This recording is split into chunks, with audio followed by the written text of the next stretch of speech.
Hello, everyone, and welcome to today's webinar, AI-enhanced phishing attacks, why traditional training isn't enough and what actually works. I'm Dylan Angner, Marketing Specialist of the Oasis Group, and I'll be your host today for this insightful webinar featuring John O'Connell of the Oasis Group and Tim O'Connell of the Oasis Group. They will be discussing why AI has made security training ineffective against phishing attacks and how password managers provide the protection your firm actually needs. For a quick intro for our speakers before we jump to the conversation, Tim O'Connell is a retired NYPD sergeant who commanded the Computer Crime Squad Forensics Lab, overseeing all digital forensic investigations for New York City. He now works as a cybersecurity consultant, helping wealth management and technology firms protect against cyber threats. And John O'Connell is the founder of the Oasis Group, a leading consultancy for the wealth management industry that offers award-winning consulting services, industry-leading research, and compelling on-demand training. With that, let's get into the discussion. Tim, the first question's for you. Sure. We've seen several major financial firms like Ameriprise and LPL Financial get caught in phishing attacks recently. What's happening in the Yes. industry right now that's making even well-trained firms vulnerable to these attacks? Well, I think the first thing that we need to recognize is that the adversaries are using more tools that are available to them that are designed to fool even the most cautious users. We've done a lot of education around the fact that you need to be very cautious regarding the URL you're clicking on and things like that, so that it prevents these attacks. But the problem now is that they are gearing these attacks and utilizing AI in a way that we're going to discuss that really makes it difficult to recognize them. So, for example, Ameriprise in 2025 had two incidents where they had phishing scams that were perpetrated on their advisors, and they needed to make notifications. LPL Financial actually had an incident where over 50 accounts were compromised, client accounts, and then they used them for pump and dump schemes for stock trades. And that resulted in actual financial losses. Both of these came from phishing email attacks that were successful against the advisors. So I think it's important to recognize that the barrier of entry for a lot of these bad actors has been lowered, or even in some cases removed. The tools are now able to replicate so many aspects of a legitimate login page that it's very difficult to determine whether or not it's legitimate or not. One of the other things that we're seeing much more is that the SSO login is leveraged a lot so that the SSO login becomes the golden key. And that's where the adversaries are really trying to ramp up their attack vectors in order to be able to capture them. We can talk about evil jinx in a moment, but what that basically does is it creates a legitimate login page with a fake URL that a user would not see any different. It looks like the company portal, has the icon for the company portal, and it allows for the attackers to be able to capture session tokens because the password and even the MFA is compromised. 75 years ago, Willie Sutton said, when he was asked, why do you rob the banks? He said, because that's where the money is. We're in the same situation right now. Why go for individual investors when you can go for the financial advisors who have so many other people underneath their wings that they can then take the money from? And so that's why they're casting a fairly wide net with phishing, but it's targeted and it's very directed to go after the financial advisors that are in control of so much more than just the individuals. Yeah. John, let's talk about AI's role in this evolution. How exactly is artificial intelligence making both phishing emails and the fake landing pages more convincing? What are we seeing that's fundamentally different? Well, Tim brought up some really great points, right? Artificial intelligence is changing the way that this is happening. So, to give you an example, like many people think of AI and they think of a large language model, right? That will just simply generate text for them.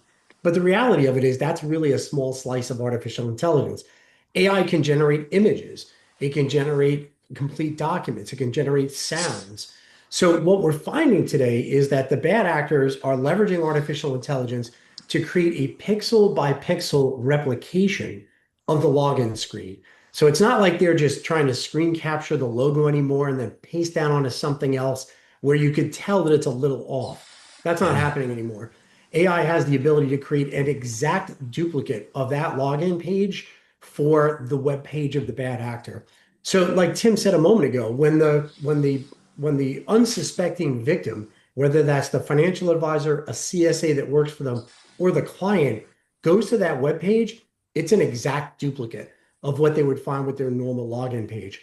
And then the second thing is, Tim and I took a look at the Ameriprise website just before our webinar, and Ameriprise still has some of the old trappings that you would see around phishing emails on their website, spelling errors, things along those lines that you would find on an old website, or those are old techniques with phishing. With artificial intelligence, you have the ability now to create literally perfect English around any of the phishing attacks that you want to do. And you have the ability, because you control some external sites, for example, like LinkedIn or Facebook, you have the ability to have these phishing attacks be incredibly personalized. So artificial intelligence is definitely changing the game. And I know we're going to talk more about this throughout the rest of the webinar, but people need to understand that it's not the old ways of looking at phishing emails with things like poor spelling, graphics that were not exactly correct. Those are out the window. And it's interesting that the Ameriprise website has not caught up with that either. Yeah, John, working off what you were saying there, most security training tells employees to look for spelling mistakes, suspicious links, and urgent language. Why is that advice not working anymore against these AI-powered attacks? And like we were just saying a moment ago, right? It's because at this point, the artificial intelligence is generating text that's so significantly better than what you would normally find in an old phishing email. So because the text sounds better, and then unfortunately you click on a link, and Tim will talk a little bit more about the link replication that they're doing. But you click on a link, and then you go to a web page that looks exactly like the normal login page, right? Yeah. Pixel perfect. And even the URL is being masked so that it doesn't look as fishy, pun intended, from what you would find in the past. So the bad actors have upped their game, and we need to be able to up the game of training within these financial institutions to match that. Because right now, the bad actors are way ahead of the training that we're seeing in financial institutions today. Yeah. Tim, let's talk about the solution. You emphasize that Sure. password managers are more effective than training. Can you walk us through exactly how a password manager protects an employee when they encounter a convincing phishing site? Absolutely. So it's important to recognize that password managers are a part of a layered defense, but they're a very important part of that layered defense. Psychologically, when someone looks at a website URL, if it looks close, they're going to want to believe that it actually is what it's supposed to be. And in this day and age, when we have monitors that are very high resolution and screens that we're trying to fit more and more information on, the web browser's address bar typically is very small, and that makes it very difficult to recognize some of these adversarial URLs that are being utilized in order for us to be able to fall victim to phishing. So the password manager, what it does is it stores passkeys or credentials. We'll talk about passkeys in a moment, but it stores these passkeys and the credentials, and it prevents the filling of these credentials on sites that do not exactly match what they were stored for. So, for example, there's a technique called typo squatting, where a bad actor will register a address bar, a URL address that says Microsoft, but instead of the M in the beginning of it, it will have RN in lowercase. In a very high resolution monitor, that can be difficult to spot in a quick passing. And yet, like John said, AI helps the bad actors to replicate that website pixel by pixel. So the user doesn't see anything that looks odd. There's no pixelated graphics. There's nothing there that will show them that it's a bad site. It just looks and feels like the actual legitimate Microsoft login site. So password managers give you a lot more of an advantage on a user side. They can be secured. And they have to be unlocked with some type of biometric or some type of PIN in order to be able to put that in.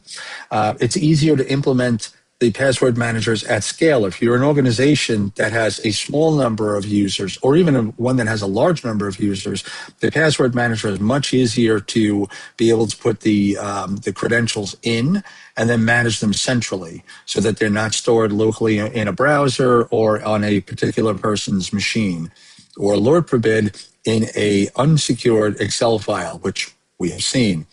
So it can also audit your password. So it can look through your passwords and give you a warning saying, hey, this password has been utilized in a breach in a prior incident, or this password is not even secure by 2020 standards, much less 2026 standards.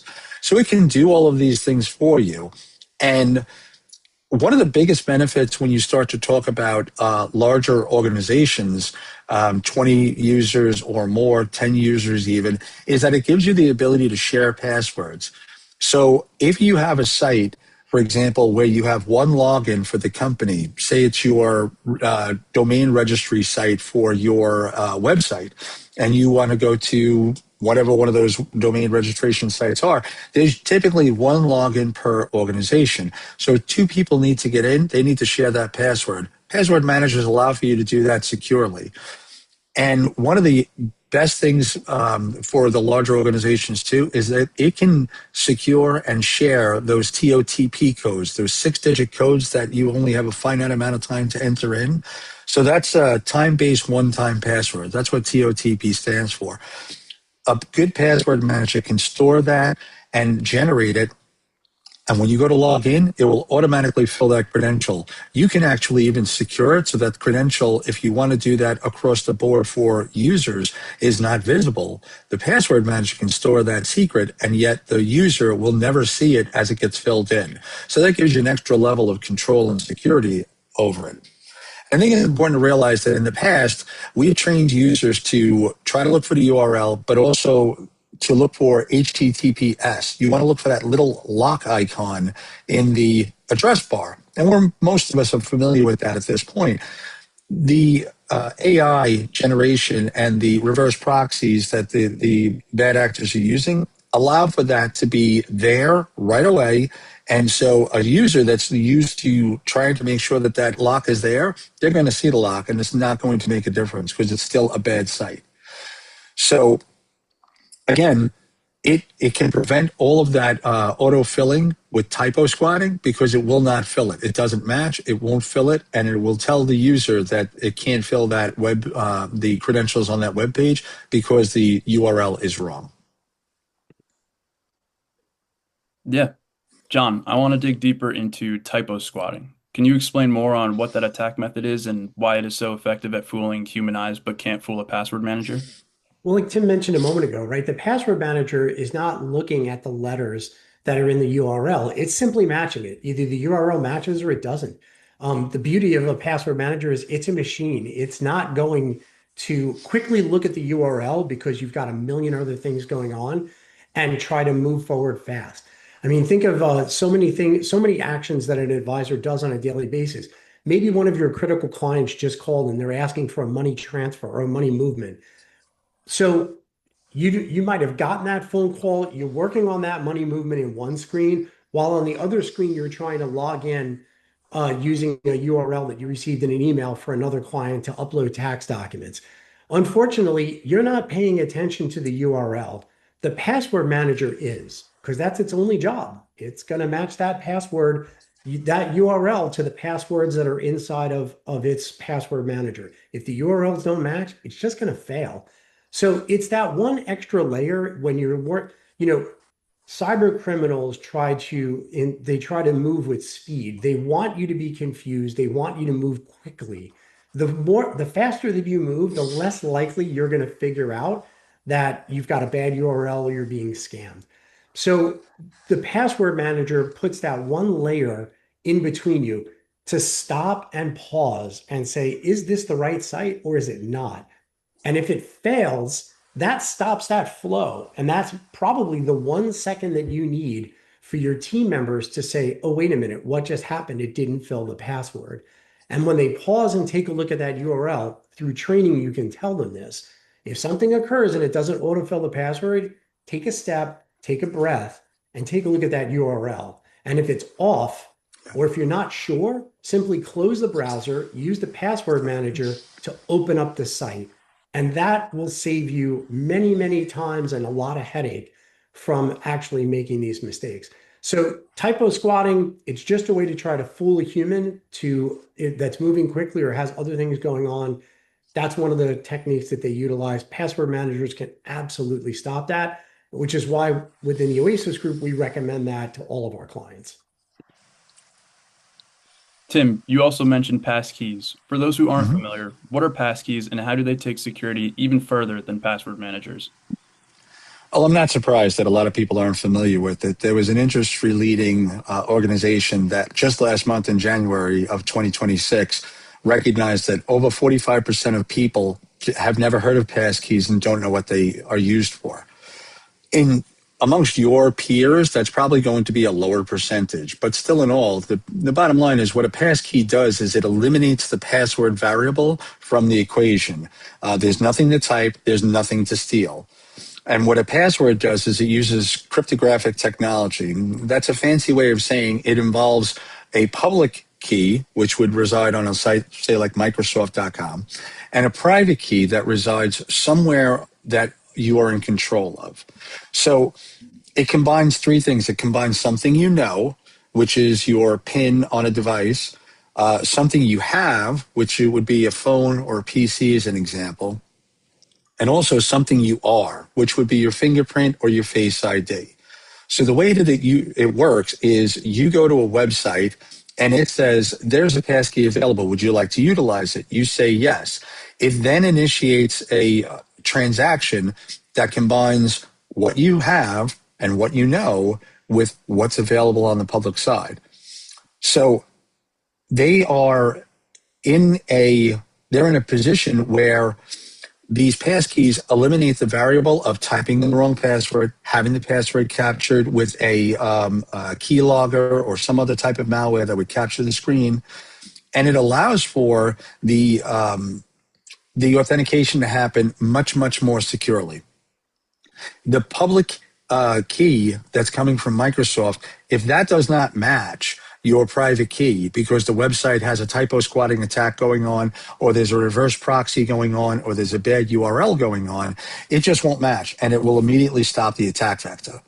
So that's why we highly, highly recommend utilizing passkeys working in conjunction with something along the lines of a password manager. Now, password managers, Apple has one, Google has one, Microsoft has one. Those are all fine. We, however, in Oasis recommend an independent password manager for several reasons. One of them is that if you go to change the device or change ecosystems, let's say you're a Microsoft shop and you want to go all in with Apple devices, that is going to be a very difficult transition for you. If you store it in a third party, say like a password manager, then that makes that transition much, much, much easier. It also in an organization where you have the ability to hot swap a device. Let's say someone comes in and they have a broken screen and they have a meeting that they need to be able to take that device to with a client. What you can do is in this type of scenario, you can hot swap that device. And once you do, and they log into the password manager, all of their passkeys are available. It also makes the passkeys available on every single device you have. So you don't need to recreate a passkey on your phone and on your computer because the passkey resides in the password manager. It's an independent platform that makes it so much easier for you to be able to utilize it. And if you do utilize it on, say, a Apple device or an Android device, you're going to be able to utilize the biometrics on that device to be able to authenticate. That prevents anything from being intercepted in the middle. Yeah, John, from a practical standpoint, what should a wealth management firm do first? If a CCO or IT leader is watching this and wants to move beyond just training, what's step one? I think Tim brings up some really interesting points about the password manager. They're incredibly easy to set up and they're inexpensive. So, in a lot of cases where you may have the advisor who wants to share their credentials or their password with their CSA, so the CSA may be able to go in and act on a client account. That's a great example of do not give them your password. But if you were to set up a password manager, the CSA actually doesn't know what the password is. They're just using the password manager. They have no way of actually seeing what that password could be, especially if you set up a pass key. So as Tim said, those one-time passcodes that you leverage, those six-digit codes that change, that's one layer of protection that's even better. The deeper layer of protection is really the passkey. If you've set up a passkey and you're using a password manager, anyone on your team can have access to that passkey using Vault technology within any of these password managers. And it's incredibly inexpensive to set up, and it's very easy for us to centrally manage that. So I think the first practical piece of advice that I would give is consider a password manager if you're not using one. That's critical. The second is you should really up your game. If you're an IT leader today and you're looking at the training that you've provided around phishing attempts, if it still is talking about images that don't match or poor broken English, your training's out of date, and you really need to take a look at that. And then the third thing I would recommend is you need to really go beyond the hands-off phishing training that we've seen in the past.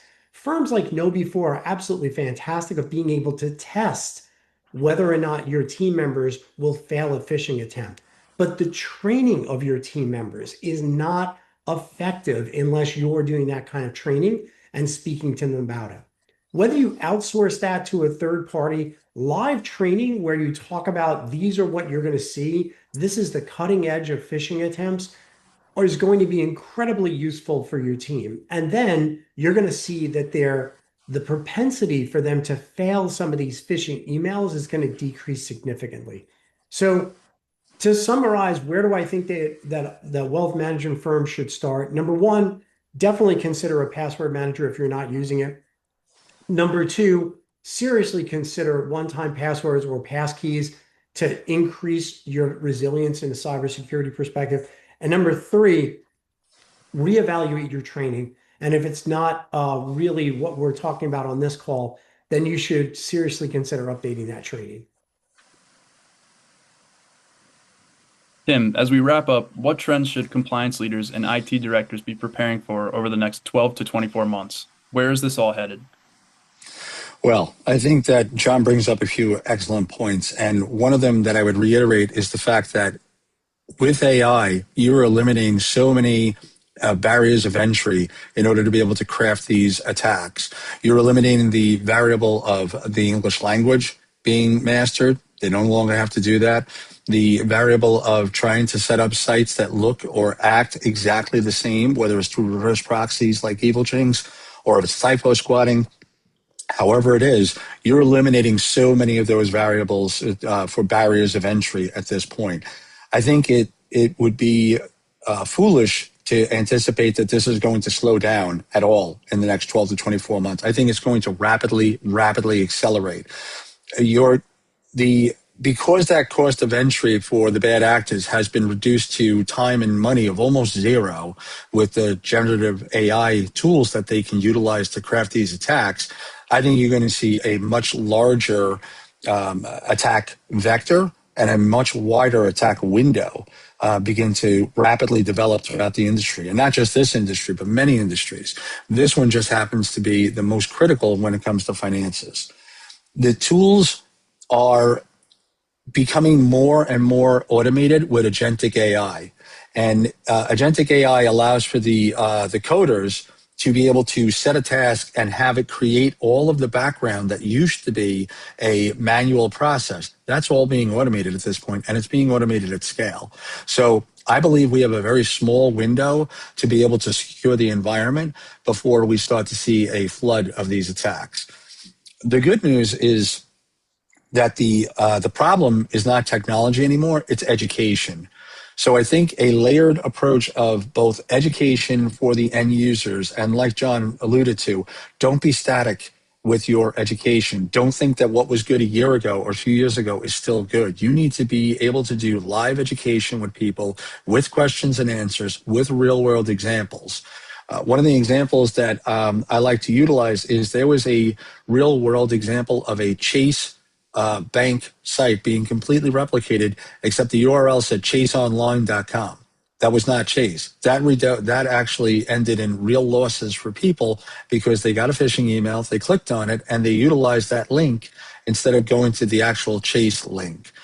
Had they been utilizing a password manager and or passkeys, that would have never succeeded because they wouldn't have had the autofill turned on, and it wouldn't have given the attacker the ability to be able to capture those credentials. So that would have helped it. So I believe that the layered approach that we need to speak about in this industry is going to be your endpoint protection, which is whatever you have running on your end machines to be able to prevent malware from being installed or deployed. You want to make sure that you have guardrails around your access. If you're in an environment where you have a corporate setup with some type of logins, you want to make sure that you are utilizing least privileged access for that. And then you want to make sure that your users are definitely utilizing passkeys whenever available, because that's going to eliminate the variable of the weak passwords and the passwords that can be captured and reused. And then bringing it all full circle, I highly recommend, as John alluded to, I highly, highly recommend utilizing a password manager to encompass most of these aspects in one centralized tool that you can manage, you can deploy, and you can cheaply insure against trying to go to clients and explain to them why you had their information stolen. The bottom line at this point is you've got that window of opportunity to be able to secure your environment. Don't be the last one standing when the music stops. It's going to end badly. Utilize the time we have now in the nascent stages of these attacks to be able to protect and fortify your environment so that you are protected against the attacks and can evolve. Yeah. John and Tim, thank you for your expertise on these topics. We now have some questions from the audience for you guys to answer here. Sure. So the first question we have is from Nathaniel Hetrick. How do you handle the user experience aspect? Will employees resist using password managers, and how do you drive adoption? So I think that you're not going to find employees resisting password management adoption, in so much as when you speak with them about the ability that'll be so much easier for them to share passwords across the organization and the ability to really protect and act as that fiduciary for your clients. I think you're going to find a lower barrier of entry or a lower barrier of adoption to be able to get this utilized across your teams. That's number one. Number two, I think that you'll find that the auto-filling capability, the one-time password capability, without having to have it on your phone, is actually going to be more convenient for your employees. Many firms today are wrestling with the bring your own device issue. What software do you put on the device? The reality of it is, if you're allowing people to use an authenticator on their phone, you need to have a security package on that phone. And many employees do not want you to deploy your security package on their personal device. So this could be used for really good change management and say, as opposed to deploying a security package on your personal device, we're going to enforce password managers with one-time passwords that don't rely on an authenticator on your individual device. It will reduce the angst of your employee of you putting a security package on their device. And I think that's going to drive a lot more adoption. So I think for the forward-thinking technology leader within the organization, there are ways that you can position this very favorably with your team. And to add on to what John just said, I think that it's an excellent point. You need to be able to educate the user as to where the benefits are for them.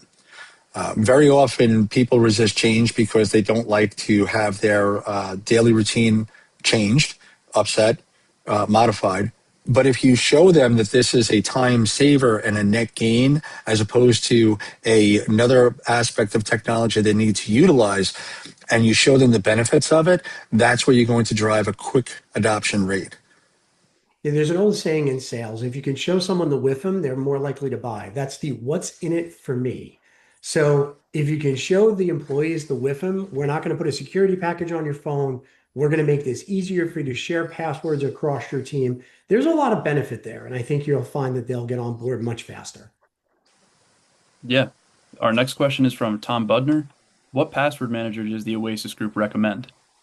So we don't necessarily recommend technology. What we do a lot of times with the Oasis group is We sit down and understand the needs of the client, and then we'll recommend one or two of the top solutions to satisfy those needs. Now, that being said, what I can, we're also very open to of what we use internally at the Oasis Group. We use 1Password here at the Oasis Group, and it is because we do have that vault capability that you heard Tim and I talk about earlier. At the Oasis Group, we have to share passwords not only internally, but sometimes with third-party partners. And that's another level of security risk and security compliance that we need to be able to follow when we do have to share passwords or credentials with third parties. And by the way, many firms are like the Oasis Group. If you're using an outsourced marketing firm or an outsourced public relations firm, you may need to share passwords to, the corporate social media account, for example, to one of these external firms. So it's not unique what we're doing within the Oasis Group. I think that use case exists in many places. But the ability to only share that password with the third party is really, really impactful. And more importantly, should a team member on that third party change, you have the ability to change the password within the Oasis group, and that automatically is shared. The update that we make is automatically shared with our partner. In fact, when we're using passkeys, our partner doesn't even know what the passwords are that we set because the passkeys keep that secure. We're sharing just that passkey within that vault. So I do think that when you're considering the password manager that you want to use, remember the old adage, what's the best one? The one you're using. So focus on the use case that you have, focus on the requirements you have. And if you have questions, please, by all means, reach out to the Oasis Group. We're more than happy to help. Yeah, we have one last question here from Alex Sawicki. If we implement password managers, does that mean we can stop doing security training altogether? Tim, you want to take No. that one first? No, no, please, no. It it allows for the layers to be more secure, but it's still important to have that education there for the end users to be vigilant. The Although the password manager allows for that password not to be filled, um, the the first line of defense will always be the employee, and that employee still needs to have a rigorous a training regiment around security, cybersecurity, account security, password security, and things of that like. So no, absolutely not. It doesn't replace the idea of the training. If anything else, it would increase the amount of contact between the IT team and the employees during the initial phase to show them the benefits and the usage cases for these things. John, anything you want to add to that? No, I think we've kind of covered it. I mean, you've got to continue to do the training and you've got to stay on top of the training. And the training needs to evolve. It can't be static because remember, the cyber criminals are running a business, just like you're running a business. Their business is stealing information and extorting money. Your business is very different. So understand that they're in it to try to make money. The more difficult you make it for them to steal your information, the more likely they're just going to move to the next opportunity that they've got. Just like if you were locked in a sales cycle that you know is never going to go anywhere, you're going to close that sales cycle and move to another opportunity. Criminals are no different. They're running a profit-based enterprise, just like you are. So you've got to make yourself more difficult than the next person, and they'll move on. Yeah. Well, that brings us to the end of today's session. Thank you, John and Tim, for breaking down why traditional training is no longer enough and the importance of password managers and passkeys as real solutions to AI-enhanced phishing threats. If you'd like to learn more about the Oasis Group's cybersecurity consulting services or discuss how to implement these strategies at your firm, please check out our website at www.theoasisgroupgrp.com. Thank you all for joining us today. Thank Thanks, you. Dylan. Thanks, Tim.